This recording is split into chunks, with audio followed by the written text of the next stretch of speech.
mais bibliografia sobre o assunto, por óbvio, mas eu acho que é uma forma também de mostrar para os alunos o trabalho de pesquisa, como ele funciona, deixar isso um pouco mais claro, né, para os estudantes que participam do grupo, como é trabalhoso, né, como às vezes se debruçar sobre cada um desses autores envolve buscar pelo menos a fonte, se não na língua original, que às vezes é de mais difícil acesso ou mais difícil compreensão, pelo menos uma tradução fidedigna, e com isso não ficar simplesmente reproduzindo o que se fala a respeito desses autores. Então, esse roteiro está dividido em 3 partes. A primeira parte, ela tenta mostrar como se formou a chamada teoria geral do processo, é o ponto 1. O ponto 2 é tentar explicar como isso é transplantado para o direito brasileiro e como isso influencia as legislações processuais brasileiras, ou procedimentais, melhor dizendo, notadamente o Código de Processo Civil de 39, o Código de Processo Penal de 1941 e o Código de Processo Civil de 73, e depois, o último ponto, o ponto 3, a gente chamou aqui de um novo recomeço, que é basicamente a parte final do livro que nós estamos terminando, que é tentar apresentar o contraponto desta teoria geral do processo, chamada teoria geral do processo, a partir do garantismo processual. Então, basicamente, esse é o roteiro que eu pretendo seguir hoje com vocês, trabalhar um pouco de cada um desses pontos e depois poder responder perguntas, indagações, esclarecer um pouco mais das nossas preocupações a respeito destes temas. Antes de começar a minha pergunta, se tem alguma dúvida, alguém gostaria de esclarecer algum ponto, todos me escutam, tudo certo? Escutando, professor, eu estou escutando bem. Também, tudo bem por aqui. Esse é um problema das aulas online, né? Esse semestre é um semestre que eu, pelo menos, tive que me adaptar com esse formato de aula, e eu acho que o que mais deixa os professores, digamos assim, incomodados é quando nós falamos e não sabemos se alguém está escutando, né? Aqui, pelo menos, aparece algumas câmeras, mas no sistema que eu uso na universidade, que é o Blackboard, os alunos raramente abrem a câmera, então, às vezes eu fico 1 hora falando e me questionando, será que alguém está lá realmente ouvindo, ou eles só ligaram o computador e foram jantar, né? Daí eu tenho que chamar os alunos, esse eu acho que é o que deixa a gente um pouquinho mais incomodado, né? Essa falta da interação. Aí eu fico bem assim, sabe? E aí, estão entendendo? Aí eu só continuo quando respondem. Mas espera aí, eu estou sozinha na sala? Eu estou me sentindo sozinha. Estão entendendo? Né? Aí fico falando para poder eles responderem, para ver se estão participando. Cadê a Pérola? Exatamente. A Pérola sempre responde. A Pérola foi minha aluna no 5º, né? Eu sempre vejo que ela está atenta, porque ela sempre responde. A Pérola, a Isabela, né? Sempre respondem. Que bom que tem alguns para nos dar o feedback, senão a gente acha que realmente está dando aula para ninguém. Mas, enfim, bom, pessoal, então, quando a gente vai começar a estudar os temas de teoria do processo, né, e no início da graduação, as disciplinas iniciais chamadas de teoria geral do processo, pelo menos onde eu leciono, a disciplina ainda se chama assim, teoria geral do processo, e a gente começa a fazer uma análise do programa dessa cadeira, ela normalmente tem um foco muito grande em um tema que não é processo, chama-se ação, né? Teorias da ação. E esse é de fato, o tema a partir do qual se começa a formar o que depois ficou conhecido como processualismo científico, né? Esse desenvolvimento teórico ele se dá em 2 frentes, num contexto ainda germânico, no século XIX, e no contexto italiano, no início do século XX. E eu vou falar rapidamente sobre a formação, do que eu vou chamar aqui, então, como os autores costumam mencionar, o processualismo científico. Vou falar um pouquinho da formação do que se chama processualismo científico normalmente, e já mostrando aqui para vocês que o processo ele aparece muito pouco aqui, né? As indagações iniciais elas estão relacionadas ao tema que é denominado tema das teorias da ação, e que, na verdade, são discussões sobre uma tentativa de conferir autonomia a um direito à tutela jurisdicional do indivíduo frente ao Estado, em relação ao próprio direito material, e, eventualmente, as discussões sobre processo propriamente dito, elas vão aparecendo aí no meio dessa controvérsia.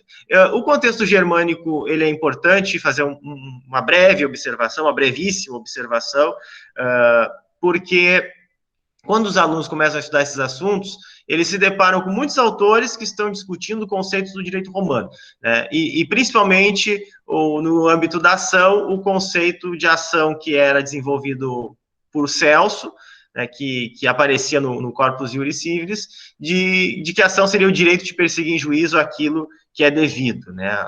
E muitas vezes os alunos eles têm uma dificuldade de compreender porque o professor está falando de autores que, no contexto germânico, estavam discutindo sobre direito romano em pleno século XIX. Porque, normalmente, o aluno de graduação ele tem essa ideia de que o direito romano é uma coisa realmente só da época antiga, né? E daí aqui, sem entrar, obviamente, em questões históricas, da recepção do direito romano ainda na Idade Média, no século XII, o destaque é que, nesse contexto germânico, desde o século XV, o direito romano ele já era objeto de uma chamada recepção prática, né? O que é isso? Ele passou a ser utilizado por um tribunal imperial, em 1495, como o direito necessário, digamos assim, para resolver as questões jurídicas que se apresentavam. E essa recepção do direito romano, ela se dá no contexto do que a gente chama de Sacro Império Germânico, ou Sacro Império Romano Germânico, que é uma ideia, historicamente, de continuidade do Império Romano, já no final, desde a segunda fase da Idade Média, e segue-se isso ao final ainda da Idade Média.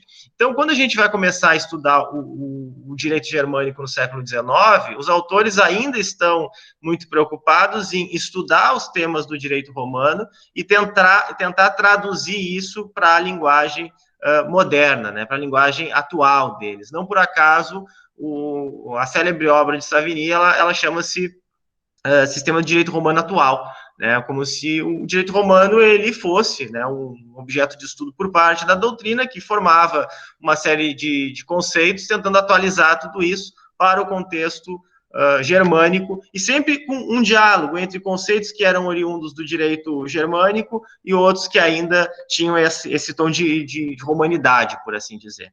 E é nesse contexto que os autores que eu vou falar aqui de início aparecem.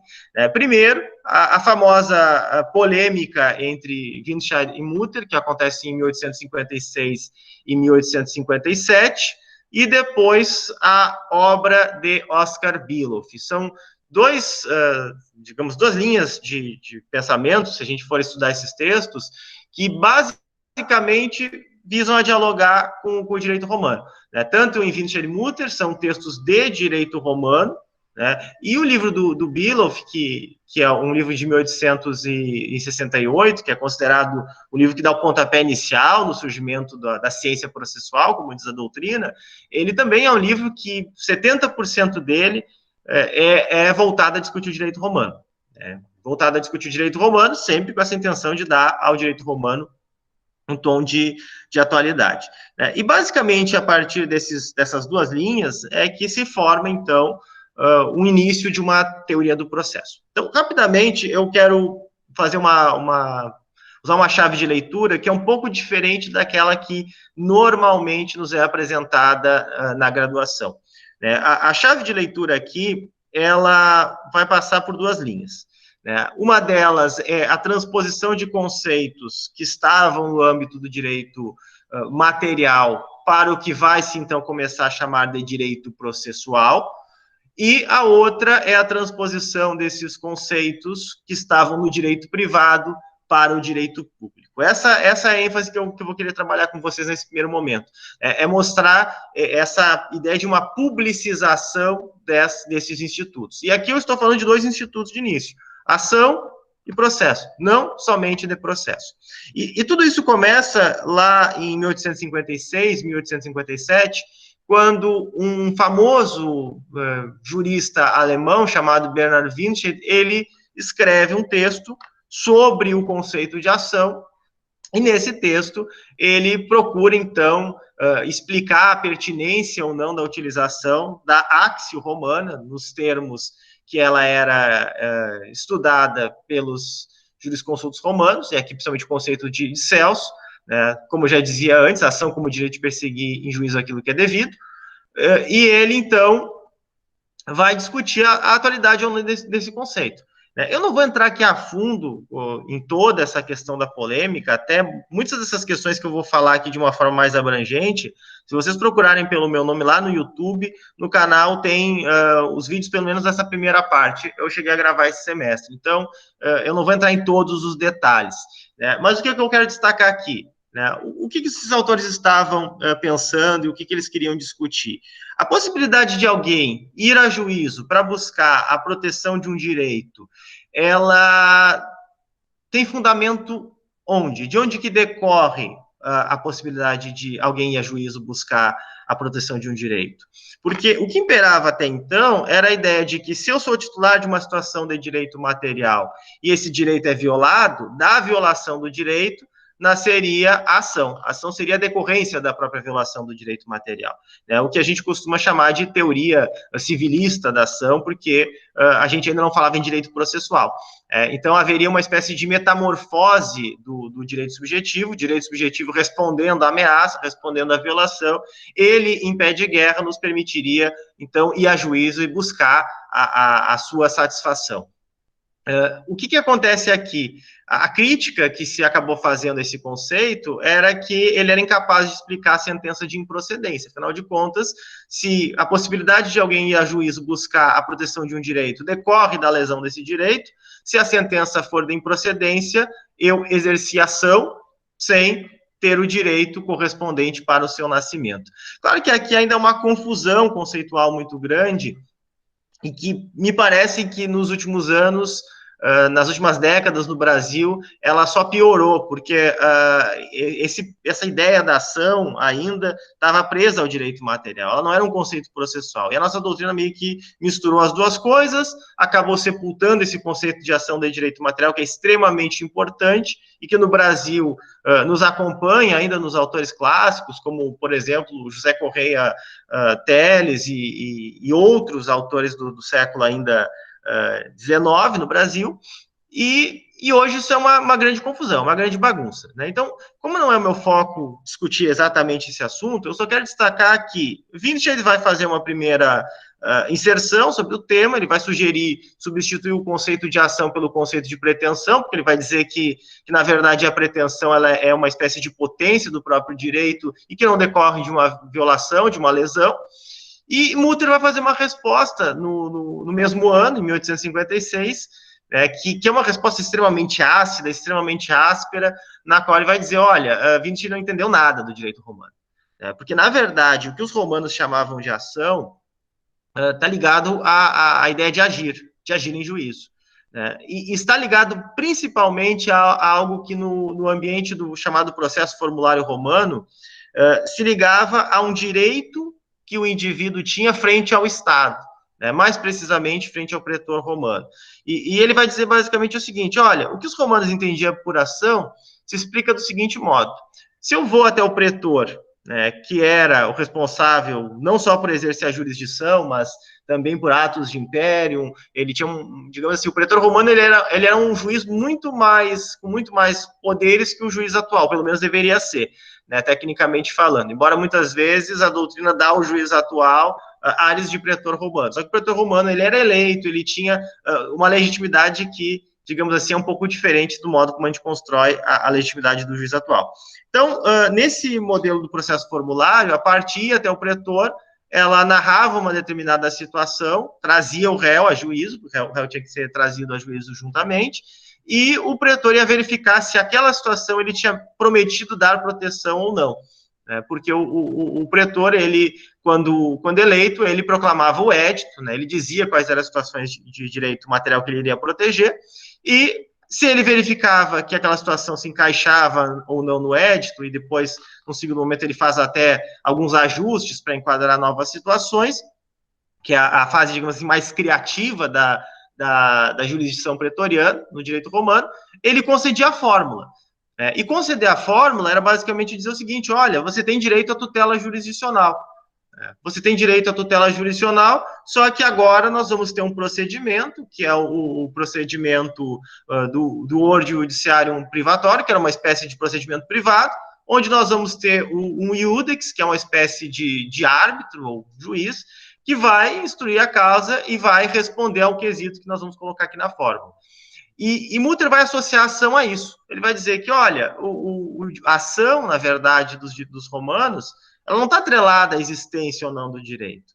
Ela significa basicamente que o sujeito tem um direito à proteção jurisdicional pelo Estado. Então, ele começa justamente a fazer o quê? Uma desvinculação do direito material ou do direito subjetivo, que estaria no plano do direito material, da ação. Ele começa a fazer uma separação de tudo isso, embora essa separação ainda é muito sensível. Quando a gente estuda o pensamento desses autores, nada disso é tão claro. Nenhum autor vai colocar, olha, agora a gente vai dar autonomia ao direito à tutela jurisdicional, porque o direito à tutela jurisdicional existe independente do direito material. Não. Isso é uma linguagem atual, uma linguagem século XX, século XXI.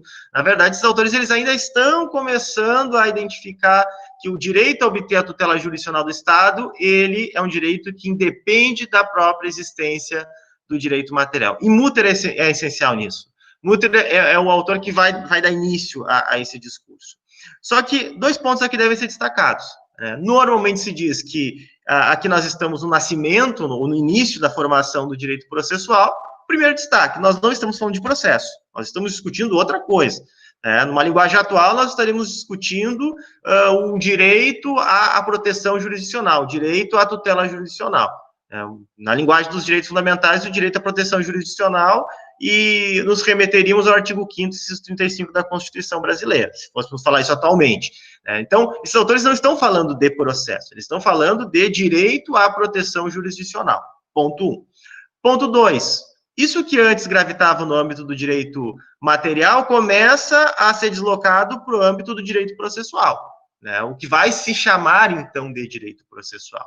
É como se o direito processual, embora o nome processual nos remeta inicialmente a processo, ele vai abocanhando outras instituições que não somente o processo. Isso é importante também para a gente entender a ideia central da nossa conversa hoje.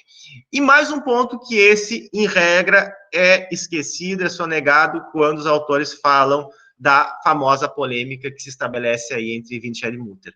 Mutter vai dizer também que a ação é um direito do indivíduo contra o Estado para reparar uma lesão, mas ele vai dizer também que é um direito do Estado contra o indivíduo. Isso é um ponto muito importante. A ação, ou o que seria um direito à tutela jurisdicional, já começa a ser visto também como uma ferramenta em favor do Estado. Uma arma do Estado para reparar uma eventual lesão à ordem jurídica. Isso é um dado importante para a gente entender toda a construção que procuramos fazer aqui. Então, essa é a primeira ideia. A ação se torna algo que era do direito privado para o direito público, mas do direito público pensando no direito pró-Estado, para o Estado.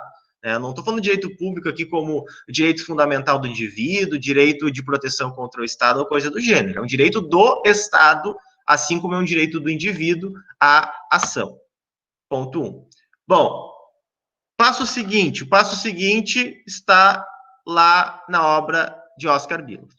Oscar Bierloff, ele já vai construir digamos assim, um desenvolvimento teórico que se pauta no direito romano, mas ele não está, pelo menos na obra mais conhecida dele, que é a obra Teoria das Exceções Processuais e dos Pressupostos Processuais, ele não está preocupado em discutir o conceito de ação. Ele tem também a sua teoria da ação, que normalmente é trazida para nós a partir de um ensaio do Chiovenda, do Giuseppe Chiovenda, lá no apêndice ao seu livro Ação nos Sistemas dos Direitos. É o que normalmente as pessoas conhecem desta obra do Bierloff, que, se eu não me engano, chama-se Demanda e Sentença, que é a obra em que ele vai falar um pouquinho sobre ação. Ele fica conhecido por falar sobre processo, e principalmente estabelecer que o processo é, como já se dizia na época, um ato entre 3 pessoas, e a preocupação dele é dizer o seguinte: olha, o processo é um ato entre 3 pessoas, e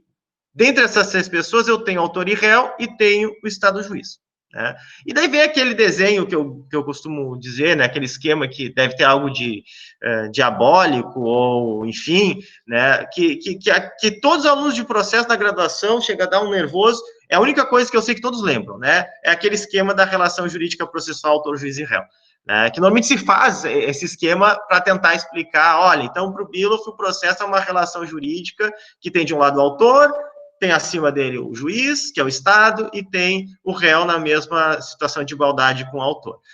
Isso é algo enigmático, né? Em qualquer lugar que a gente vai dar aula, fala de processo, é a única coisa que, com certeza, todos os alunos sabem, esse esqueminha, né? E, na verdade, dessa construção, o Biloff vai dizer o seguinte, olha, só que essa relação jurídica que se estabelece entre autor, juiz e réu, ela tem uma peculiaridade, porque ela tem a presença do Estado. E tendo ela a presença do Estado, ela é uma relação jurídica de direito público. Ela não é uma relação jurídica de direito privado. E mais, ela é uma relação jurídica autônoma, distinta da relação jurídica de direito material, porventura alegada como existente em juízo pelo autor. Então, são duas relações jurídicas. A relação jurídica de direito privado, ou até mesmo de direito público, quando o Estado for partícipe dessa relação, né? E ele dá o exemplo aqui, digamos assim, do fisco, se eu não me engano, e a outra relação, que é a relação jurídica processual, né? Normalmente, o estudo básico de teoria do processo vai nos resumir a seguinte ideia. Bom, se Biloff está dizendo que são duas relações jurídicas distintas, aí está a autonomia do processo em relação ao direito material. Só que isso a gente lê nas primeiras 15 páginas do livro do Biloff, né? Se a gente começa a avançar um pouco mais, a gente começa a entender que praticamente toda essa obra está voltada à superação de um conceito, que é um conceito muito caro ao direito privado e muito mal tematizado no âmbito do direito privado, que é o conceito de exceção. O Biloff vai dizer o seguinte, olha, no direito romano se usava indistintamente, se usava o termo exceção para fazer referência às defesas de direito material, as defesas de mérito que uma parte alega frente à outra, né? Por isso, a linguagem do direito privado ou do direito material, exceção de contrato não cumprido, exceção de dolo e assim por diante. E ele vai tentar dizer o seguinte, olha, nós temos que abandonar esse termo exceção, porque ele não reflete as defesas processuais. O termo exceção, ele é insuficiente para que a gente possa explicar as defesas processuais, porque as defesas processuais se constituem como pressupostos da relação jurídica processual. E vejam que não é um mero jogo de linguagem aqui, no sentido de troca de palavras. O que ele está querendo dizer é que exceção é matéria de defesa que depende da arguição pela parte. Pressuposto processual é uma matéria de ordem pública que pode ser analisada pelo juiz de ofício. Como a relação jurídica é uma relação de direito público, o Estado é partícipe dessa relação como juiz, então ele tem que controlar a presença desses pressupostos processuais. O que ele está fazendo?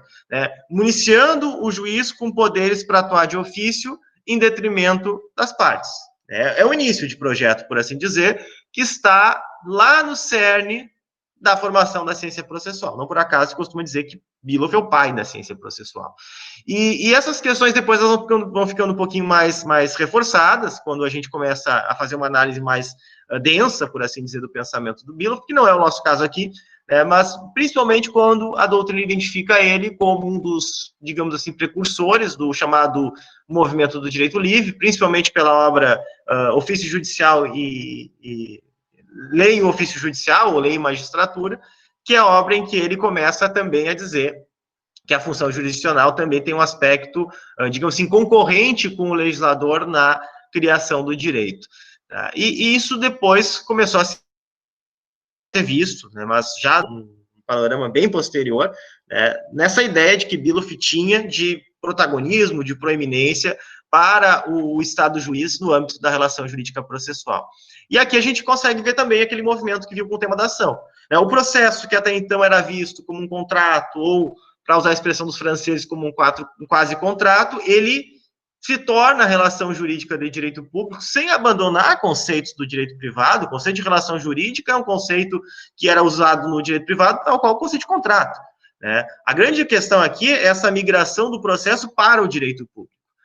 E vejam que essa migração para o direito público traz essa tônica do pró-Estado, pró-estatal, processo como uma ferramenta ou como um instrumento do Estado, ou um instrumento da jurisdição. Isso já estava presente nesses dois autores.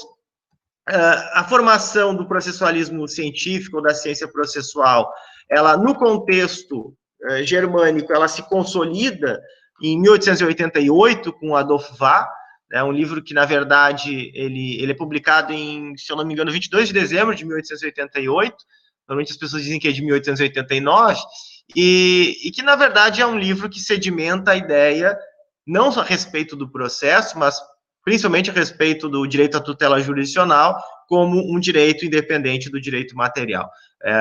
Esse livro chama-se, é o livro onde ele trata da pretensão de declaração, que tinha sido introduzida na legislação processual alemã, em 1877, na reforma ali que entra a ordenança processual, em 77, 79, e ele está discutindo justamente esse tema que vem à lume, e normalmente Adolf Wahr acaba sendo um autor assim mencionado rapidamente porque ele desenvolve um pouco mais de robustez o argumento da pretensão à declaração da inexistência de um direito.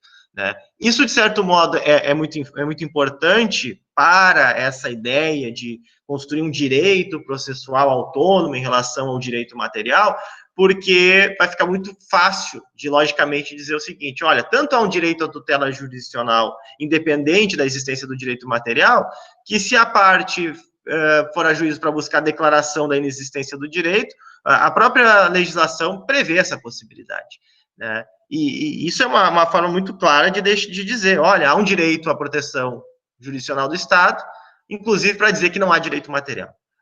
Então, isso foi usado para reforçar essa ideia de autonomia do direito processual em relação ao direito material, e é interessante que esse é o único ponto que os autores falam de Adolf Wahr.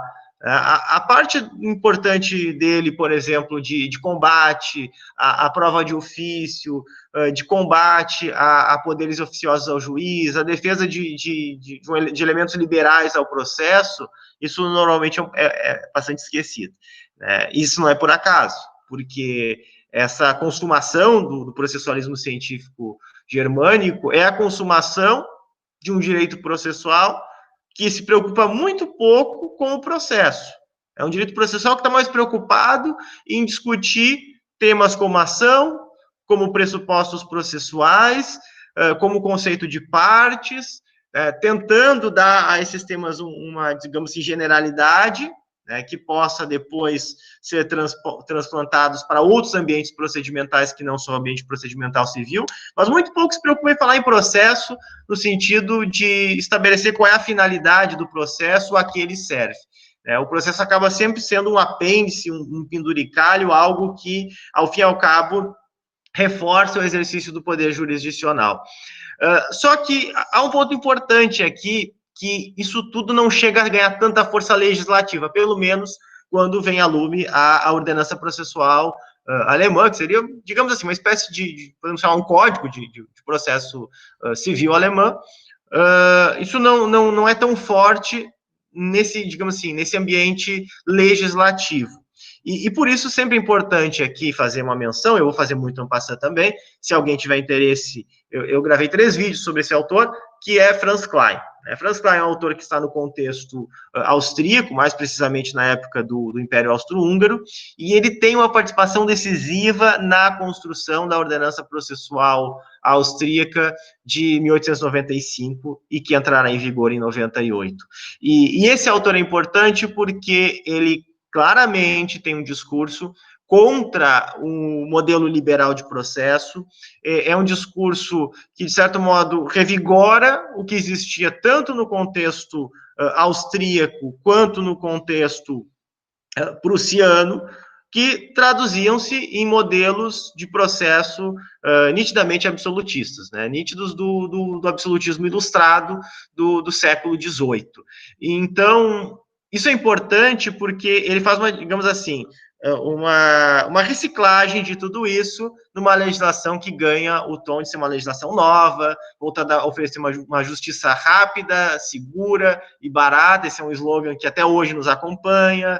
Ele é um autor que já de início está falando que as partes têm o dever de cooperar com o juiz na busca da verdade, né, que o advogado ele é um problema, que o processo é um mal social porque ele, digamos assim, contribui para o litígio, para o conflito, que seriam feridas no corpo da sociedade, e por isso tem que munir o Estado-juiz com poderes para conduzir o processo, que o juiz tem que ter um aspecto muito mais positivo, ativo no processo em relação às partes. Então, assim, daria para fazer uma breve síntese do Franz Klein como o componente, digamos assim, político desse processualismo científico que forjou uma teoria do processo em que o processo já nasce como um instrumento a serviço da jurisdição.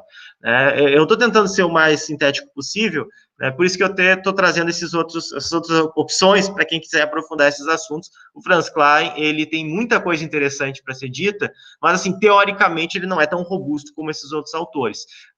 Se a gente começa a analisar a obra dele, ela não tem toda essa robustez, ela é muito mais objetiva e, muitas vezes, ela tem um caráter muito mais panfletário ideológico, assim, de vamos combater o chamado princípio dispositivo, porque ele é ruim, por isso. Então, assim, a gente não vê tanto argumento teórico como no Adolf Wahr, por exemplo, ou no próprio Beelow, que são autores muito mais robustos. Mas o que ele conseguiu de importante? Construir uma legislação processual que até hoje é, digamos assim, objeto de reflexões. Ainda existem autores que defendem a legislação processual de Franz Klein. A linha do garantismo processual tem feito, digamos assim, uma série de observações contrárias e mostrado a atualidade do Franz Klein em temas que hoje são vendidos como novidade, e nisso eu gosto de enfatizar o tema da cooperação processual, que já estava lá no Franz Klein, a ideia da socialização do processo, que já estava no Franz Klein por influência de Anton Menger, que foi contemporâneo dele na universidade, se eu não me engano foi professor dele, inclusive, ou pelo menos ele assistiu algumas palestras ainda do Anton Menger enquanto aluno, e Franz Klein, ele faz digamos assim, a ponte entre o contexto germânico, eu falava antes no início ali que eu chamei de contexto germânico porque, em 1806, quando Napoleão dissolve o Sacro Império Germânico, se formam, se eu não me engano, são 39 pequenos estados, reinos, etc., forma uma espécie de confederação, alguns chamam de Liga Germânica, que vai perdurar até 1871 com a unificação da Alemanha. E a Áustria estava dentro desse bolo, por assim dizer, do que era o Sacro Império Germânico. As duas grandes potências eram a Áustria e a Prússia. Então, há digamos assim, no mínimo, uma relação muito próxima, e por isso que eu estou colocando o Klein assim, como a ponte desse modelo germânico para o modelo italiano, que nos influencia muito mais de perto. Na verdade, a influência que nós sofremos do Franz Klein é uma influência que, digamos assim, tem uma passagem no pensamento de Giuseppe Chiovenda. E Chiovenda é extremamente importante para consumar essa ideia de processualismo científico, do direito processual, tanto que há um embate entre Chiovenda e outros autores italianos da época anteriores a ele. Ele sugere já na sua famosa Prolusione de Bolonha a superação do procedimento pelo direito processual civil, e ele que começa a desenvolver essa ideia forte de uma teoria geral do processo. E teoria geral do processo aqui não é teoria do processo, é teoria geral do processo que abarca 3 grandes institutos: ação, processo e jurisdição. Então, esse é um dado que eu acho muito importante enfatizar, porque o que depois vai se reproduzindo como teoria geral do processo, e até hoje é assim, nos bancos acadêmicos, não é uma teoria do processo. É uma teoria da ação, uma teoria da jurisdição e uma teoria do processo. Ela é muito pouca a teoria do processo e muito mais, como eu disse lá no início, discussões infindáveis sobre a autonomia do direito à tutela jurisdicional em relação ao direito material, e também, digamos, alguns temas sobre jurisdição que vão aparecendo sem serem tematizados a partir da ideia do processo como uma garantia do indivíduo, né? Então, por exemplo, a gente tem sempre nos cursos de graduação, na maioria dos cursos pelo menos, um capítulo na aula de teoria geral do processo sobre competência, né? que é um tema, digamos assim, muito mais próximo de jurisdição do que um tema de processo, tecnicamente falando, a menos que a gente procure explicar temas de competência a partir da garantia do juízo natural, e ainda assim está muito mais para a jurisdição do que para a teoria do processo, por assim dizer. Então, isso tudo foi formando um emaranhado conceitual a partir de Giuseppe Chiovenda, que é um autor que constrói uma teoria da ação que não chega a ter tanto fôlego, não chega a vingar, mas o início da sua construção teórica está no tema da ação, na palestra que ele profere em Bolonha, quando ele assume a condição de professor. E nessa palestra ele já começa a trazer, então, esses elementos do publicismo processual, que é, de certo modo, um sinônimo do que nós estamos falando aqui, de enfatizar que o processo, ele interessa ao Estado, ele tem a mão do Estado, ele vai trazer já nesse texto a ideia de que a função do processo não é, e aqui a função do processo, leia-se, né, função do processo / jurisdição / ação, tudo é colocado de um modo meio que baralhado. Mas ele vai dizer, a função primordial do processo não é a proteção do direito subjetivo, mas sim do direito objetivo. O próprio conceito de ação de Chiovenda é um conceito de ação como um meio para a tutela da vontade da lei. E o que é isso, a vontade da lei? O próprio direito objetivo. O direito da parte, ele seria somente reflexamente protegido. E depois o Chiovenda ainda tem uma palestra que, se eu não me engano, é em Parma, que ele profere, onde ele fala das reformas, das correntes das reformas processuais, e ele enaltece claramente, um texto de 1906, Franz Klein e Anton Menger. Ele, de certo modo, ele recicla essas ideias do Franz Klein para o contexto italiano. Há uma série de questões interessantes que Chiovenda, inclusive, chegou a defender que se incorporassem alguns estados italianos que, durante a Primeira Guerra, foram ocupados pelo Império Austro-Húngaro, que inclusive utilizaram na Itália a ZPO, a ordenança processual do Franz Klein, inclusive que se copiasse aquilo ali, que foi o grande presente que a Áustria deixou para a Itália. Então, ele era um grande entusiasta do modelo processual austríaco. E com esse modelo processual austríaco vem o discurso da oralidade, vem o discurso dos poderes instrutórios do juiz, vem o discurso dos atos de ofício do juiz, sempre com essa ideia de que o interesse que prepondera quando nós estamos falando em processo é o interesse do Estado, e não o interesse da parte. Esse é, digamos assim, o contexto, o emaranhado teórico no qual se forma a ideia de uma teoria geral do processo. Uma teoria geral do processo que muito pouco falou de processo, e quando fala de processo é para destacar o tema dos pressupostos processuais, e junto com isso destacar ainda uma visão de um processo que é um meio, que é um instrumento, que é algo utilizado pelo Estado juiz para fazer valer o direito objetivo, principalmente essa ideia, mas consegue se afastar dessa ideia do processo como instrumento da jurisdição, que vai marcar o publicismo processual.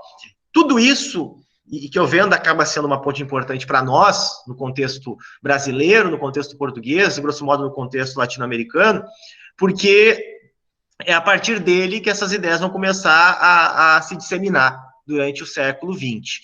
O Chiovenda acaba sendo, para muitos, quase um álibi para a construção do Código de Processo Civil na Itália fascista, que é um código que claramente diz que o que prevalece... Depois eu olho ali, vou pedindo no final as perguntas, eu vi aqui a pergunta, acho que do Vinícius, mas eu não consegui ler toda ela, tá? Mas a gente pode retomar isso depois do que eu finalizar a fala. O código, por exemplo, italiano, ele tem uma influência muito grande do Chiovenda, embora muitos digam, olha, o Chiovenda na época dele não diria exatamente essas mesmas coisas, mas ele acabou servindo pelo menos de sustentáculo, aqui, de álibi, para construir um código que nitidamente na exposição de motivos diz que prevalece a autoridade do Estado sobre a liberdade do indivíduo. Né? E isso se reproduz, saindo do contexto italiano, em outros estados marcantemente autoritários, como Portugal. Em Portugal, a gente tem uma reforma em 1926, que é encabeçada por um jurista extremamente importante para o direito processual português, que é José Alberto dos Reis, que já no início da sua produção sobre direito processual, em 1917, reproduzia essas ideias do Clay, reproduzia essas ideias já do Chiovenda de caráter publicista, e combatia duramente o slogan que vai se construir, que é o slogan do juiz manequim, do juiz fantoche, do juiz inoperante, do figurino francês, como eles dizem. José Alberto dos Reis é um autor que traz tudo isso para o contexto português, ele influencia... ele é, digamos assim, o grande autor, tanto da reforma processual portuguesa, que vai trazer, com base em Chiovenda, que a função do processo é realizar o direito objetivo, que deve superar o modelo francês, que deve superar o modelo liberal individualista, e que no processo o interesse do Estado absorve o interesse dos particulares. Com tudo isso vem a ideia, o juiz deve intervir ativamente na marcha processual. Um novo código de processo que vem a lume em Portugal em 39, ele deve estar inspirado naquelas tendências traduzidas por Franz Clay, e José Alberto dos Reis, então, já em Portugal, consegue, de uma forma muito mais sólida, construir, a partir desses elementos do publicismo processual, que são legados principalmente por Chiovenda e Franz Clay, um código extremamente autoritário. Né? Não por acaso, o José Alberto Reis era amigo pessoal do Salazar, durante o chefe do Estado Novo em Portugal. Portugal tem um período absurdo de Estado autoritário. Ele foi presidente da Assembleia Nacional, se eu não me engano, por 2 oportunidades. E ele é um autor extremamente importante, e sempre é bom recapitular ele, porque quando a gente chega no Brasil, 1939, primeiro código unificado de processo civil, Código Nacional de Processo Civil no Brasil, a gente vai se deparar com 3 grandes influências: Chiovenda, Franz Clay e José Alberto dos Reis. Toda essa história, ela tem uma continuidade, ela não é por acaso. E aqui também, eu estou tentando ser mais panorâmico nos assuntos, porque são muitas coisas, mas a gente tem que também contextualizar que o Código de Processo Civil brasileiro de 39, ele também é um código gestado no ambiente autoritário, num ambiente de um Estado, também um Estado novo, por assim dizer, usando inspiração do modelo português, que foi gestado, foi construído por Francisco Campos, que era ministro da Justiça, um autor nitidamente que faz a linha dos juristas autoritários. Francisco Campos é um autor interessante, que ele está presente em 39, ele aparece ainda no comecinho da década de 60, no âmbito do golpe de 64, e ele vai construir um código de processo civil influenciado por esses autores, combatendo o que ele vai chamar de princípio da liberdade. Ele vai dizer claramente que não pode haver limite para os estados, né, na busca da justiça e na busca da verdade, que deve-se pôr fim a essa concepção duelística de processo, de matriz liberal, e deve-se redimensionar o papel do juiz. Afinal de contas, o juiz é a personificação da autoridade do Estado. Então, o Brasil começa a ler Chiovenda, começa a ler o processualismo científico, germânico e italiano, já nesse contexto de um modelo autoritário de processo, né, de um modelo de processo que dá primazia para a autoridade em detrimento da liberdade. A ideia de um juiz diretor, né, que aparece já na exposição de motivos do Código de 39, e também em 39 já aparecia no Código e na doutrina a ideia de uma colaboração do juiz com as partes na busca da verdade. Então, novamente, né, quando alguém fala sobre esse assunto, não é tão novo, 39 isso já aparecia para legitimar esse modelo autoritário de processo. Que vejam, essa noção aqui de teoria geral do processo, né, que na verdade, doutrinariamente está trabalhando ação, jurisdição, processo, de uma forma conjunta, né, e não é isso que a teoria unitária do processo trata, a gente já vai falar disso na sequência, ela nesses ambientes, ela se repete, por assim dizer, tanto no procedimento civil quanto no procedimento penal. Se a gente for fazer um comparativo, o Código de Processo Penal de 41, que tem a mesma marca do Francisco Campos, ele tem esse mesmo elemento, ele repete essas ideias de combate ao modelo liberal, ele repete a ideia de que o juiz tenha limitações tão fortes, né? Inclusive há na exposição de motivos um repúdio à sentença condenatória ultrapetita, né? De proibição da sentença condenatória ultrapetita no ambiente procedimental penal, né? Se coloca que isso seria um exagero do liberalismo, né? Então essa ênfase de um interesse público, da primazia do Estado sobre o indivíduo, da autoridade sobre a liberdade, ela vai se repetindo no Código de 39. E para a gente conseguir fechar tudo isso no Brasil, a gente chega no Código de 73. Né? A gente poderia ficar 1 hora aqui conversando, eu sei que o meu tempo já está quase no fim, para entrar em minúcias, em detalhes. Né? A gente produziu agora, recentemente, uma pesquisa ainda inicial sobre isso, mas é raríssimo que nós tenhamos na doutrina brasileira que fala de processo indicações sobre Alfredo Buzaide. Na verdade, temos muitas. Né? Alfredo Buzaide junto com Galeno Lacerda e, se eu não me engano, agora me falha a memória que é o terceiro, ele fundou o Instituto Brasileiro de Direito Processual. Ele fundou a Revista de Processo. Mas ele também foi o cara do AI-5, ele foi um sujeito que, desde a juventude dele, já fazia parte do movimento integralista. Se a gente vai fazer uma análise do Alfredo Buzaide, não somente jurista, mas político, ele está dentro de todos os marcos do autoritarismo do Brasil. E ele é o sujeito que elabora o Código de Processo de 73, Código de Processo Civil de 73. Ele começa a elaborar ele em 64, apresenta um anteprojeto, e o Código vem a lume quando ele era já, então, ministro da Justiça. E esse Código ele é interessante, talvez porque Alfredo Buzaide, do ponto de vista como de um jurista, de um processualista, ele era realmente um grande jurista do ponto de vista técnico, e ele teve uma finesse de usar um discurso de que o código era um empreendimento meramente técnico, né? Que o código ele deveria valer para todas as eras, ele era atemporal, ele era algo que, digamos assim, estaria destacado do seu contexto histórico-cultural, né? Só que isso é um modo de manter, por assim dizer, o status quo, de manter algo que já se consolidava no direito processual brasileiro, que era esse modelo autoritário de processo, sem dizer que o código era autoritário. Né? Então, o código não retira nenhum poder já concedido ao juiz no Brasil. Né? O código não se preocupa em trazer nenhuma garantia às partes que já não existisse anteriormente.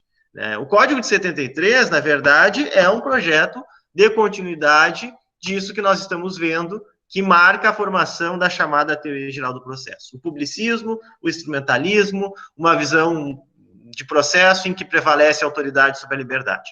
O Código de 73 dá continuidade a tudo isso. E essa continuidade, se a gente for olhar o nosso contexto brasileiro, ela, em tese, seria quebrada, né, com a Constituição de 88. Só que, um pouco antes da Constituição de 88 vir a lume, já na fase de redemocratização do país, o professor Cândido Rangel Dinamarco escreve a sua obra mais famosa, mais conhecida, chamada Da Instrumentalidade do Processo, e nessa obra, Dinamarco, digamos assim, ele mantém essa mesma gênese, só que ele recapitula alguns elementos sociais que já estavam no Franz Klein por influência de Anton Menger, ele reconfigura alguns elementos que estavam em Oscar Biloff, e com tudo isso, ele forma uma escola de pensamento, que fica conhecida como escola instrumentalista, e eu sempre tenho cuidado de dizer o seguinte, olha, o que o Dinamarco fez com a sua, da instrumentalidade do processo, foi uma versão disso que já existia, do instrumentalismo processual. Porque no Brasil é muito comum que se use o discurso de enxergar somente na obra de Dinamarco uma visão de um processo como instrumento a serviço do poder jurisdicional, quando, na verdade, isso tende a se repetir, né? Quando, na verdade, isso se repete em doutrinas que se dizem responsáveis pela atual fase metodológica do direito processual. Não vou entrar nesse assunto aqui, mas o discurso, ele, na verdade, apenas traz algumas pequenas mudanças, mas continua mantendo o processo como um instrumento a serviço da jurisdição. E tudo isso foi construído a partir do que classicamente a gente considera uma teoria geral do processo, né? Que é uma teoria que tem um objeto muito alargado, né? Ela não é uma teoria geral do processo, ela é uma teoria da ação, é uma teoria da jurisdição, e quase nada do processo, né? Por quê? Porque ela acaba se ocupando tão somente em elementos que enfatizam, por assim dizer, essa autonomia do direito processual pensada a partir do processo, né? Mas não é uma teoria preocupada em explicar o processo, por exemplo, a partir daquilo que a própria Constituição diz, que eu não vou ser repetitivo aqui, porque eu sei que vocês já estudaram várias questões que formam a base do garantismo processual, que vê o processo como um direito fundamental de defesa, um direito fundamental de resistência, previsto na Constituição, a partir da ideia de que ninguém será privado dos seus bens e da sua liberdade sem um devido processo legal, né? Ou seja, um processo que é necessário sempre que há essa interferência estatal, seja jurisdicional ou administrativa, sobre liberdade ou bens, né? E esse devido processo que, de certo modo, né, a gente diz é uma garantia de liberdade, porque ele que dá, digamos assim, limitações a partir do seu procedimento ao exercício do poder jurisdicional, né, que é um poder que se exerce diante também de um direito fundamental, que é o direito à tutela jurisdicional. E vejam, a nossa teoria do processo, ela inicia tentando, a partir disso tudo, construir conceitos gerais, né, conceito que vão transcender essas três instituições básicas, os três institutos básicos, ação, jurisdição e processo, e num segundo momento, ela vai, então, digamos assim, refinando-se conceitualmente, conceito de parte, conceito de pressuposto processual, conceito de competência, conceito de condições da ação, como alguém fez uma pergunta, a gente pode falar sobre isso também, né? E muitos desses conceitos são ligados ao processo, alguns são ligados à ação, outros são ligados à jurisdição. Então, isso, em vez de analiticamente nos dar mais clareza, nos dá mais poluição, né? E mascara cada vez mais, essencialmente, o que é e para que serve o processo. Quando a gente fala de uma teoria geral do processo, também é comum que nós fiquemos quase sempre adstritos ao ambiente procedimental civil.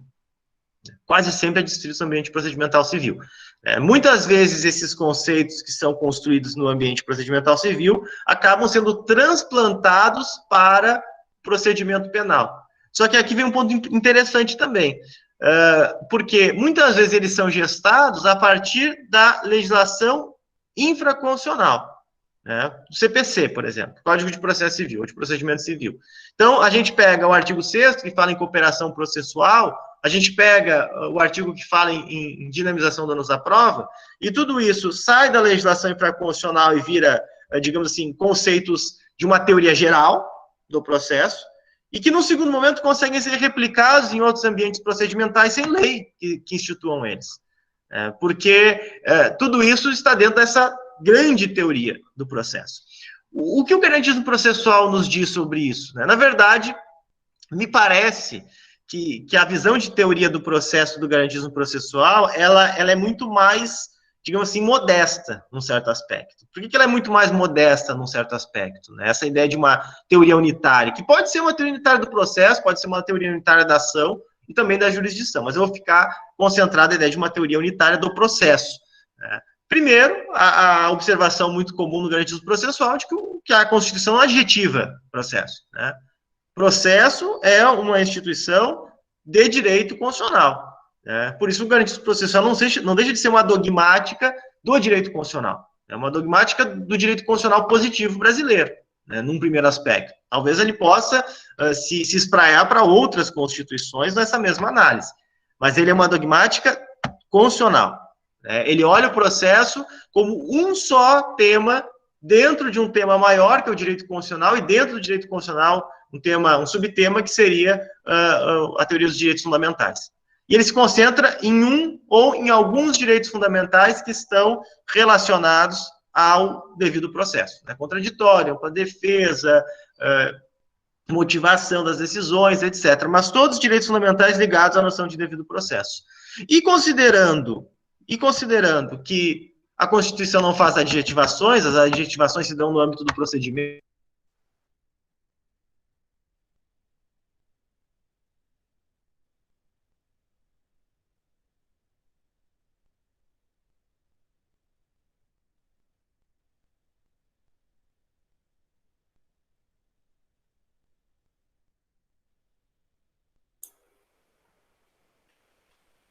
Sou só eu que não estou ouvindo?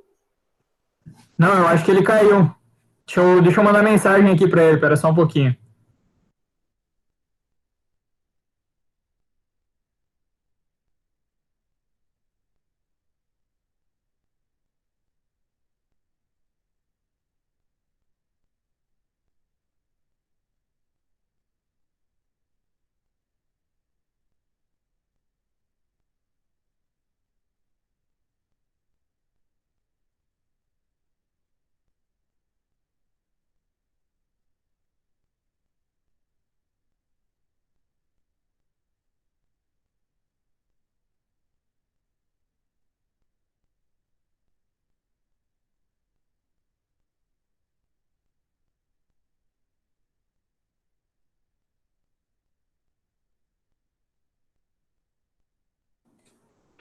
Ele está reconectando aí.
Gente, vamos ver se ele volta, tá?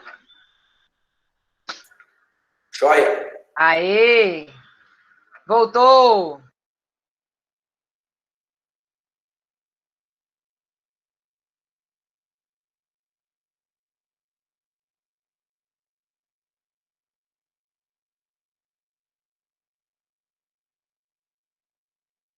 Estou ouvindo, professor. Tá com o microfone fechado.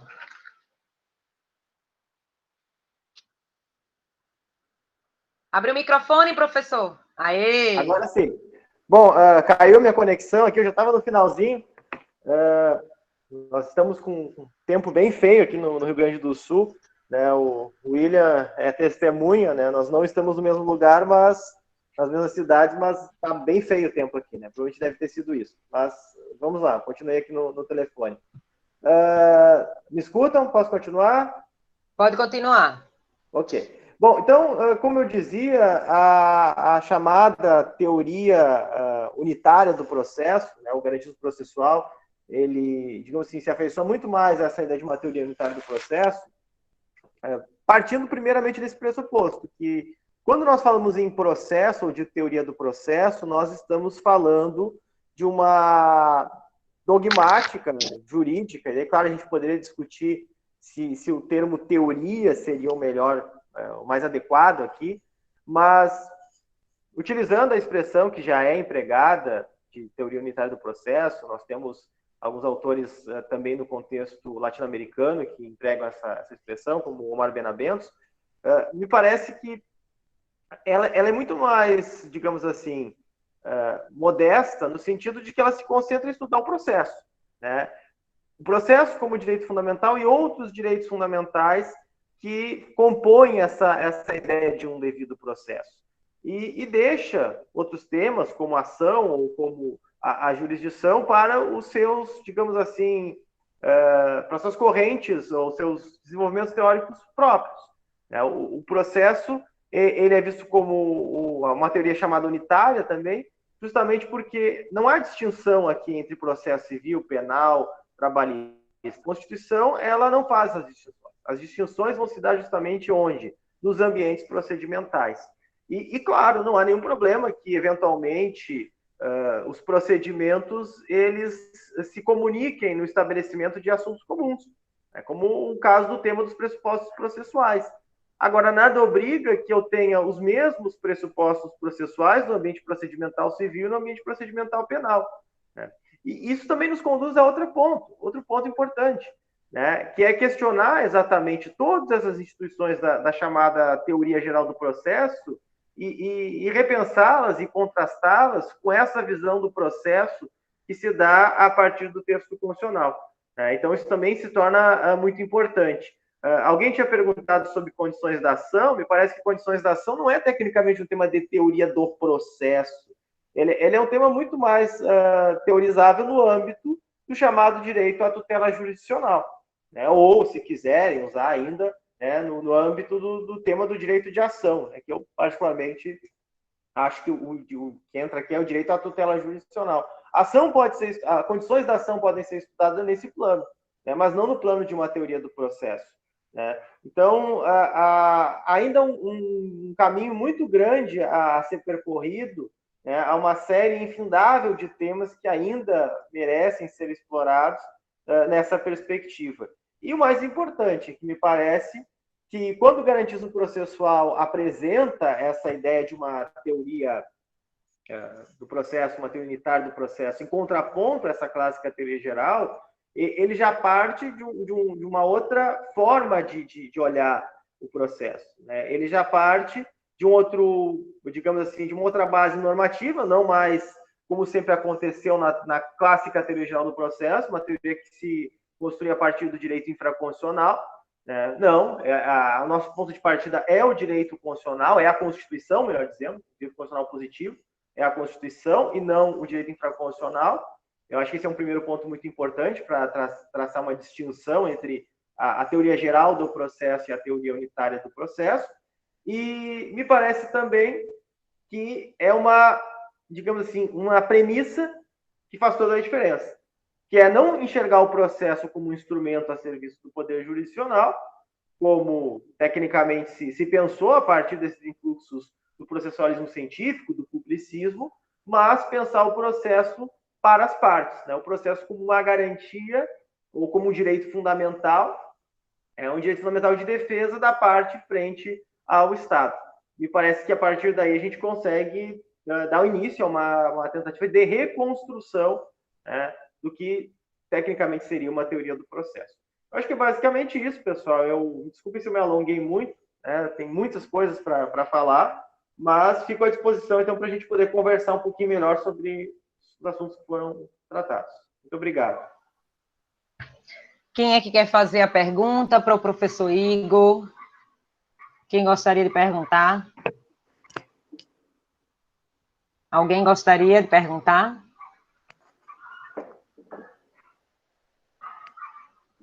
Ninguém gostaria de perguntar? Professor Igor, enquanto os alunos pensam, se tem alguma pergunta, quando você trabalha na graduação, você dá aula de teoria geral do processo? Sim. Veja, quando você vai ministrar aula, você sente dificuldade de mostrar esse ponto de vista diante das doutrinas que nós temos como fonte?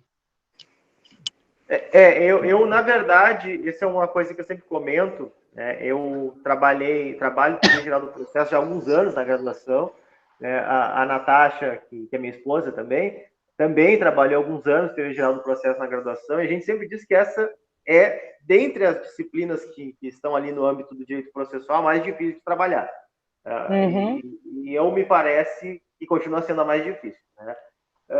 E nesses anos todos, a gente foi tentando achar uma fórmula melhor para essa disciplina. Desde 2016, quando a gente começou a abordar os temas sob o enfoque do garantismo processual, algumas coisas já foram mudando, mas atualmente a gente está finalizando esse livro como, digamos assim, ele seria um livro de introdução à teoria do processo, por assim dizer. Por que eu digo que é uma introdução à teoria do processo? Porque, basicamente, tudo isso que eu falei aqui, claro que tinha um modo muito rápido, que são os capítulos que formaram a chamada teoria geral do processo, são os temas que a gente entende adequados para trabalhar de início na graduação. Claro, tem uma densidade, mas essa disciplina ela tem esse problema, porque ela normalmente está lá no terceiro, quarto semestre, ou segundo semestre, primeiro, segundo ano do curso de Direito, e ela tem uma densidade muito grande para uma cadeira tão do início. Mas, enfim, esse é um desafio também que a gente tem de conseguir tentar tornar mais claro coisas que são extremamente complexas. Então, como que eu venho trabalhando esse tema? Como que a gente vem trabalhando? Isso que eu falei com vocês hoje são as primeiras aulas, claro que com muito mais detalhe, com muito mais profundidade, e daí, num segundo momento, se passa para o estudo, tecnicamente falando, de cada um, do próprio direito ao devido processo e de cada um dos direitos fundamentais que compõem a noção de devido processo. E daí, depois disso, como, pelo menos, o currículo da minha universidade, e a maioria continua assim, a gente ainda tem alguns temas sobre jurisdição, que seriam do constitucional, mas estão perdidos na teoria geral do processo. Então, a gente tem trabalhado um tópico sobre direito à tutela jurisdicional, partindo também de uma leitura desse direito como direito fundamental, e daí sim, introduzindo, por exemplo, temas como condições da ação. Então, na verdade, se consegue trabalhar todos os temas que ainda são os temas da teoria geral do processo, mas pelo menos deixando muito claro para o aluno, olha, aqui a gente falou de teoria do processo, agora a gente vai falar um pouquinho mais sobre a ação, que nós já vimos lá no início. Entendemos que o tema da ação ele surge dentro desse movimento de construção do direito processual, mas agora a gente vai trabalhar esse tema a partir do seu solo adequado, que é qual? Direito constitucional, que é a Constituição. Então, principalmente a partir do direito à tutela jurisdicional. Daí é ali que a gente consegue introduzir assuntos como condições da ação, por exemplo. E alguns temas como, por exemplo, aqueles temas de jurisdição que ficam ali dentro da matéria, me parece que eles podem ser trabalhados quando se estuda a garantia do juiz natural.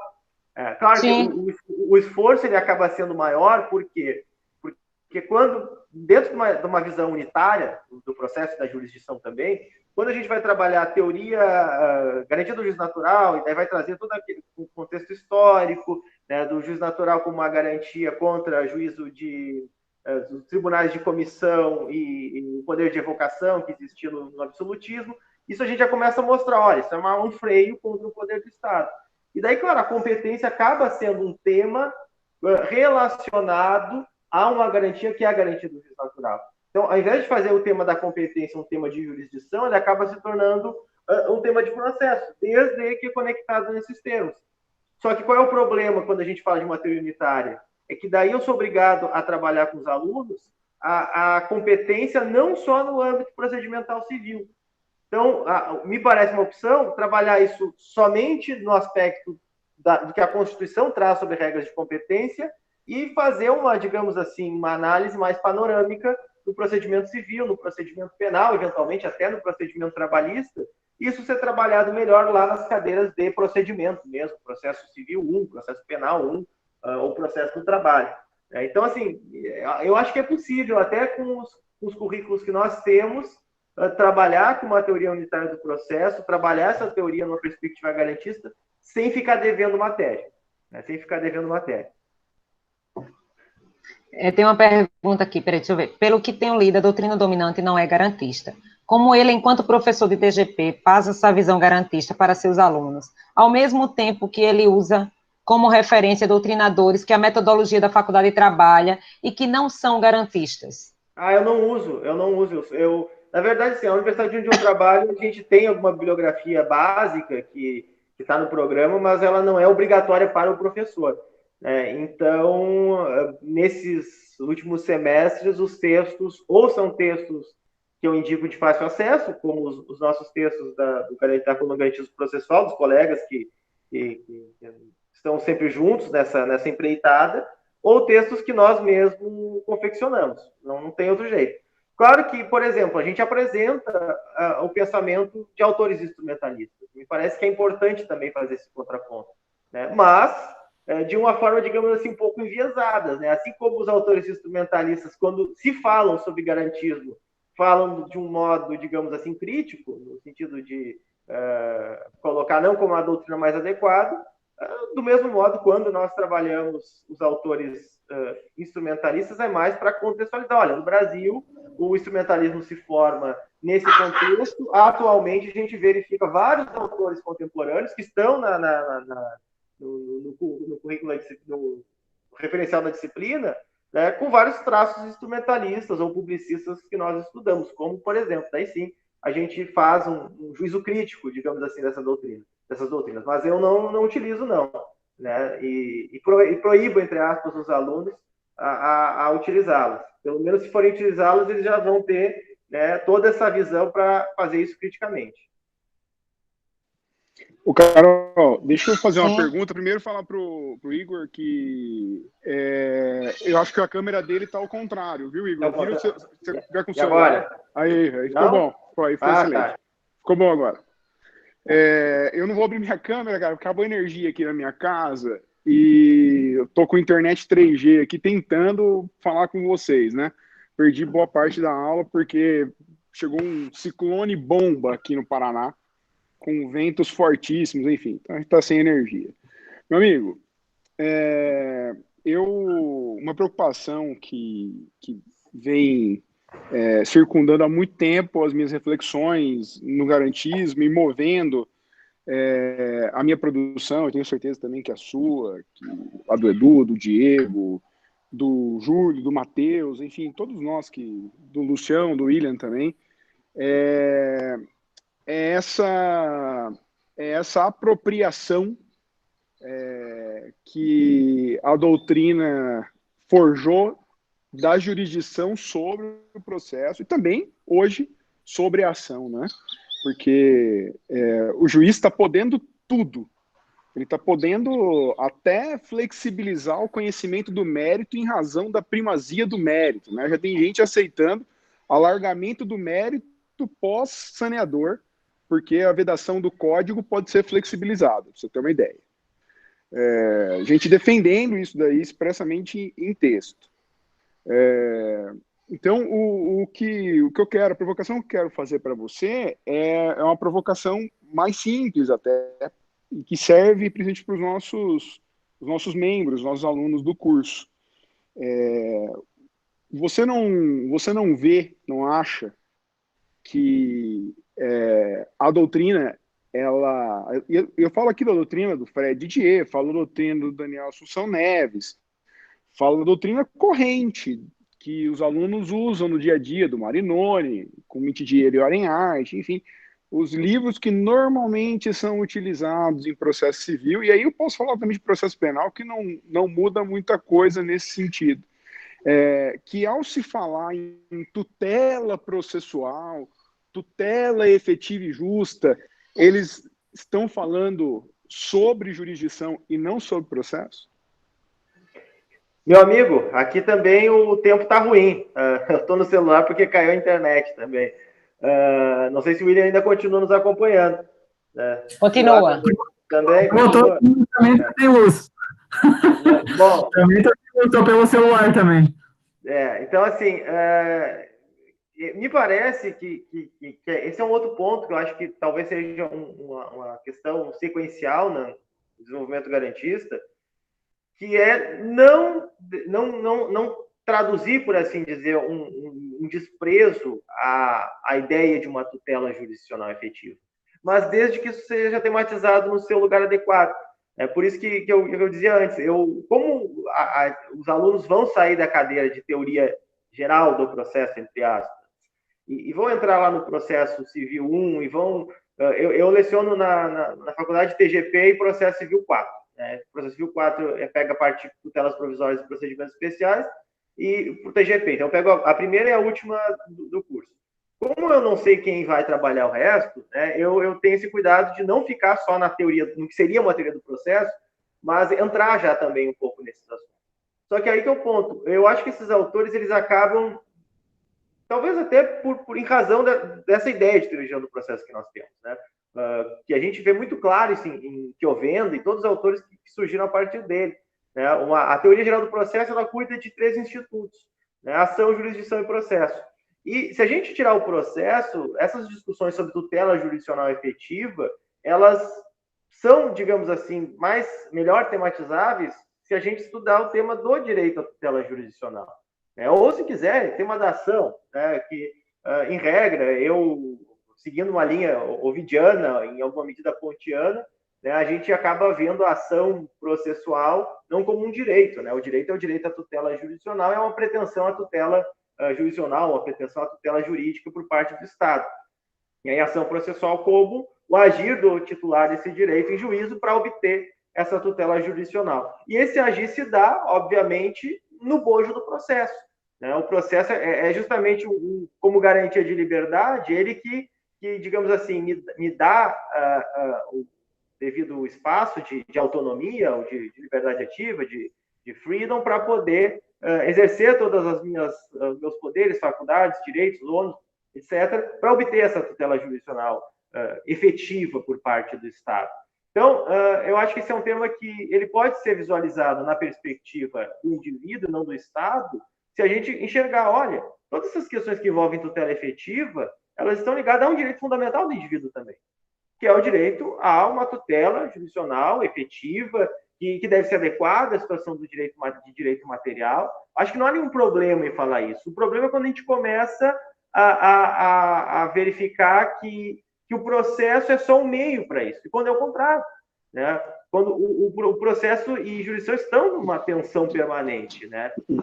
E daí, claro, se a gente for pegar, por exemplo, né, autores que tentaram trazer essas duas questões juntas, eles partem de uma visão axiológica de direitos fundamentais, como é o caso do Carlos Alberto Álvaro de Oliveira, dos autores do formalismo valorativo, e eles não conseguem resolver adequadamente esses problemas.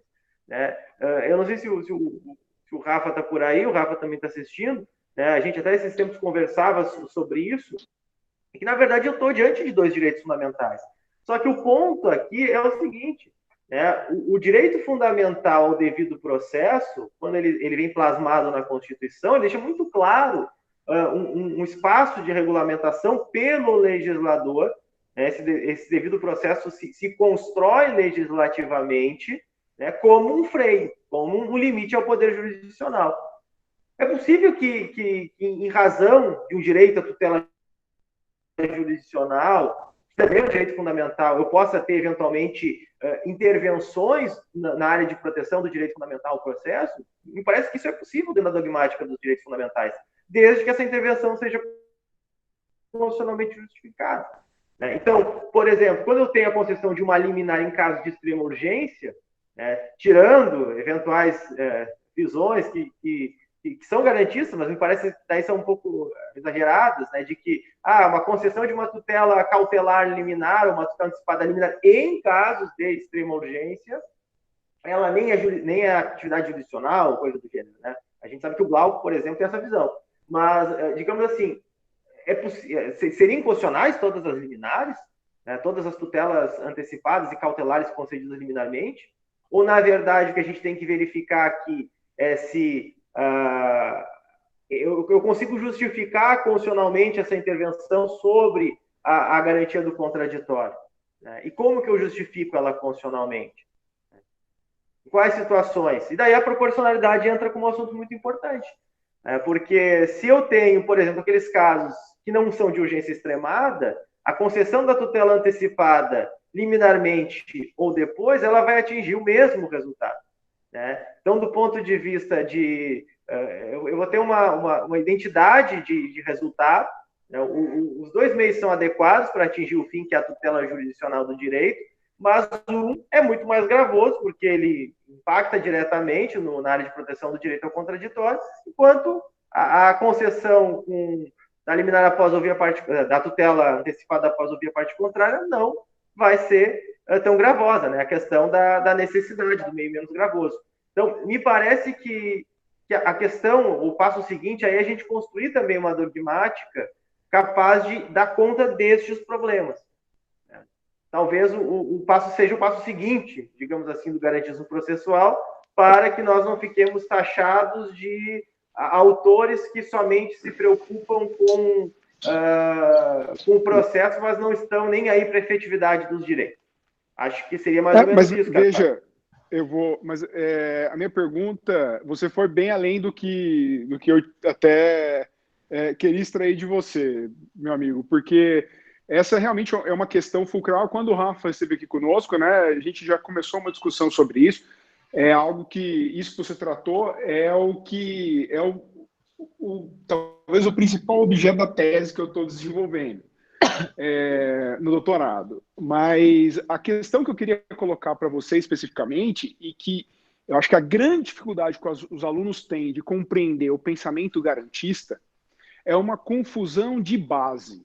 Então, a dogmática processual brasileira é uma dogmática muito mal formulada, porque mesmo quem você disse, por exemplo, você citou o professor Alvaro, e aí eu coloco tantos outros de inspiração formalista valorativa, ou então neoprocessualista, ou os neoconstitucionalistas a la Alex, como hoje o Fred Didier se autoproclama, né? Todos eles têm uma linha geral de trabalhar os direitos fundamentais enquanto valores e princípios, como mandados de otimização, numa visão alexiana, e aí imperar quase que um direito natural de validação do direito positivo. Mas isso é uma outra discussão. O que eu vou colocar para você é o seguinte, é que a doutrina mesmo, ela trabalha a confusão entre os institutos processo e jurisdição permanentemente. O aluno não consegue discernir quando o professor está falando sobre processo ou sobre jurisdição, né? O que a gente está tentando fazer nesses primeiros encontros aqui é mostrar, tentar deixar claro para eles como os professores trabalham de um modo confuso esses dois institutos, você entendeu? E aí há uma apropriação da jurisdição. Ele fala que há uma tutela processual ao direito material. Mas quem dá a tutela ao direito material não é o processo em si, é a jurisdição, né? O que a gente está tentando deixar claro para eles enxergarem como eles manipulam o poder para sobrepor-se a esse direito fundamental, enquanto um direito de resistência, né? Até no texto que eu publiquei na segunda, uma crítica que eu faço à tese do Paulo Mendes sobre flexibilização procedimental, um dos pontos que eu trabalho é tentar deixar claro isso. Na verdade, eu não publiquei o texto inteiro porque ele ficou muito grande, mas depois eu posso até mandar para o pessoal do grupo aqui a versão completa. Mas ele, Paulo Mendes, cai no mesmo erro de grande parte da doutrina, que é não discernir poder do processo. Você entendeu? Então, e eu acho que os alunos sofrem demais com isso, porque aí eles introjetam, como se comunicado por difusão facilitada, que o processo é uma ferramenta da jurisdição jurisdição sem se dar conta da instrumentalidade, sem jamais ter ouvido falar em Cândido Real Dinamarca, em Biloff, em Franz Klein, em Kiovenda, ele não tem nem noção do que de toda essa discussão que você trouxe hoje, e compram a ideia, e por isso que vem o processo, ou melhor, o fenômeno processual, porque eles não veem o processo, eles veem apenas o fenômeno processual manipulado a partir do Estado. Sim. Por isso que eu acho que é importante fazer essa reconstrução, por assim dizer, histórica, para entender como nós chegamos, de onde nós viemos para chegar a essa visão, né, do processo como instrumento a serviço do poder jurisdicional, né, desmistificar essa ideia que isso é uma criação do Dinamarca, né, deram ao Dinamarca a paternidade algo que ele não é o pai, né, na verdade ele criou uma corrente teórica a partir disso que já estava posto, já estava aí, já existia, né, e por isso que é importante sempre voltar às raízes, seja do ponto de vista teórico, seja do ponto de vista legislativo. Desde o Código de 39, isso já era uma ideia assente e marca um modelo autoritário de processo. Primeiramente, fazer essa despoluição, por assim dizer, para explicar, olha, o direito processual se formou a partir dessas bases, mas, se a gente for olhar para a Constituição, isso não é teoria do processo, né? Isso foi uma construção teórica na qual o processo sempre esteve ali, servindo, né, como um instrumento do poder. E daí vejam que também o ponto de fazer esse destaque, porque muitas vezes os autores fazem essa confusão, em razão dessa chamada interdependência entre ação, processo e jurisdição, que do ponto de vista de como se manifesta o processo, a ação de jurisdição, sim, eles se manifestam, como tu mesmo disseste, né, em conjunto, digamos assim, no dia a dia, no foro, mas o problema é que, teoricamente, a gente não pode trabalhar isso baralhado, confundido. Então, primeiramente, fazer essa reconstrução, e daí apresentar, bom, o garantismo processual vê o processo assim, né? Ação é outra coisa, o direito à tutela judicial é outra coisa, jurisdição é outra coisa, né? E cada um tem seu campo, digamos assim, específico, embora eles tenham esses cruzamentos entre eles, isso já vai despoluindo, me parece, a forma como os alunos vão ver as coisas. E também a própria confusão que se dá entre processo e jurisdição, ela se dá entre processo e ação, porque é muito corriqueiro que a gente ouça, e eu até sendo bem franco, eu ouço mais os alunos, quando eu chego lá no processo 4, né, principalmente que não foram meus alunos, eu ouço mais deles a visão de que o processo é o instrumento para realizar o direito material do que o processo é o instrumento da jurisdição. Né? Então, até a Natasha tem um texto que saiu, acho que foi na coluna da BDPRO, não foi na coluna do Garantismo, que é em busca da substancialidade do processo, da ação, não me lembro agora o título, mas é um texto justamente que inicia mostrando isso, mostrando que, até com uma citação do João Monteiro, que é um clássico da processualística brasileira, muito antes dessa gente toda, né, mas que essa visão que confundia ação e processo, ela também era uma visão muito corriqueira. A gente pensava, o processo é só o instrumento para realizar o direito material. Ou seja, né, o processo é o meio pelo qual eu exerço a ação para obter a tutela jurisdicional. Não que isso esteja de todo errado, se a gente pensar que o processo é o que me garante a possibilidade de agir frente ao Estado para obter a tutela jurisdicional. Só que não é assim que se coloca o ponto. Né? E daí, para eu transformar o processo no instrumento ou da ação da jurisdição, né, e mudar o polo, por assim dizer, né, de deixar de ver o processo para o indivíduo e ver para o Estado, é um pulo, é muito fácil. Então, parece que a grande sacada do garantismo processual, dentre outras tantas, foi dizer o seguinte, olha, vamos teorizar o processo. Né? E processo é isso. Né? O processo ele tem uma base na Constituição, ele tem um artigo na Constituição e uma série de dispositivos a partir dos quais a gente vai entender justamente isso. O processo é um direito que, digamos assim, limita a atuação do Estado de jurisdição. Isso não é apequenar, diminuir o poder jurisdicional, né, enquanto poder que tende a se expandir, mas é simplesmente dizer que o processo está lá como um freio, como uma barreira. E a parte que busca a jurisdição, mesmo ela que busca para a tutela do direito que ela afirma ser titular, ela também está fadada a sofrer arbítrios por parte do poder jurisdicional. Então, o processo não é só o meio pelo qual eu exerço a minha liberdade no sentido positivo, mas também no sentido negativo, mas principalmente é o que impede que a jurisdição se manifeste, ou pelo menos tente impedir que ela se manifeste de modo arbitrário. E essas coisas vão ficando claras para o aluno se a gente vai fazendo essas segmentações. Né? Uma depuração, digamos assim, desses conceitos, dizendo o seguinte, olha, a teoria geral do processo se formou para discutir tudo isso em conjunto. E daí os autores às vezes se confundem, porque às vezes eles estão falando de jurisdição, estão falando de processo, mas na verdade falam de jurisdição. Às vezes eles estão falando em direito à tutela jurisdicional e dizem que estão falando de processo, que a gente colocasse uma tutela processual. Não, a tutela não tem como ser processual no sentido de realização do direito material. Ela é uma tutela jurisdicional, e que não deixa de ser importante. Mas acho que é isso. Não sei se ficou claro. Não, perfeito. É isso aí mesmo. Estou em acordo contigo. Alguém quer fazer alguma pergunta? Alguma colocação? Professor William, quer fazer alguma colocação? Professora Evelyn? Que se o pessoal não quiser Carol, tudo bem? considerações Olá. aí, eu vou ficar aqui até a noite fazendo pergunta para o Igor. Não, na verdade, eu queria trocar uma ideia com o Igor. Acho que é uma pergunta, mas assim, queria saber um pouco aí, ter mais alguns esclarecimentos com relação a essa teoria unitária. Igor, a Ive, tudo bem? Tudo bem. Eu estou sem o vídeo, porque minha bateria já no final do dia, já não está muito boa. Vou tentar aparecer aqui, mas fico com medo da bateria acabar. Tudo bom, querido?